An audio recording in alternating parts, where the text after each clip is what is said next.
ওয়ারিশ জমির দাগ নিয়ে জটিলতা শেষ। এখন এক দাগেই নামজারি সম্ভব। ওয়ারিশ জমির দাগ নিয়ে টানাটানি শেষ, আসলো নতুন নিয়ম।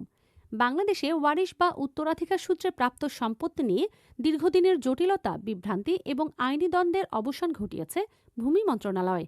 সম্প্রতি মন্ত্রণালয়ে জারি করা নতুন পরিপত্র ও নির্দেশনায় এখন থেকে উত্তরাধিকারীরা সহজে এবং স্বচ্ছ প্রক্রিয়ায় তাদের প্রাপ্য সম্পত্তি ভোগ করতে পারবেন।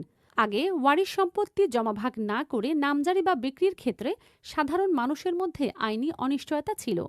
তবে নতুন নির্দেশনা অনুযায়ী এখন থেকে ওয়ারিশরা যদি পারিবারিক সম্মতিতে আপোষ বন্টননামা দলিল করে রেজিস্ট্রি সম্পন্ন করেন, তাহলে ভূমি অফিস সেই দলিল অনুসারে যে যার অংশ অনুযায়ী নির্দিষ্ট একটি দাগ থেকেই নামজারি করে দেবে।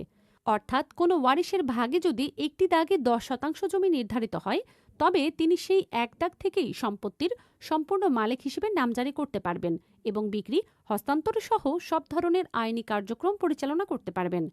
ভূমি মন্ত্রণালয়ের পরিপত্রে স্পষ্ট করে বলা হয়েছে, আইনি সুরক্ষার জন্য রেজিস্ট্রি করা আপোষ বন্টননামা দলিল আবশ্যক।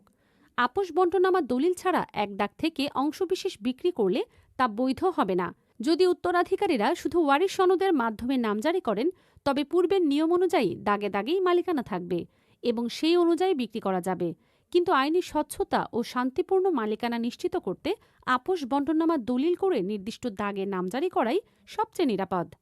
জমি নিয়ে এমন গুরুত্বপূর্ণ তথ্য পেতে আমাদের ফলো করুন। ভিডিওটি কাজে লাগলে শেয়ার করতে ভুলবেন না। প্রয়োজনে প্রোফাইলে দেওয়া নাম্বারে যোগাযোগ করুন।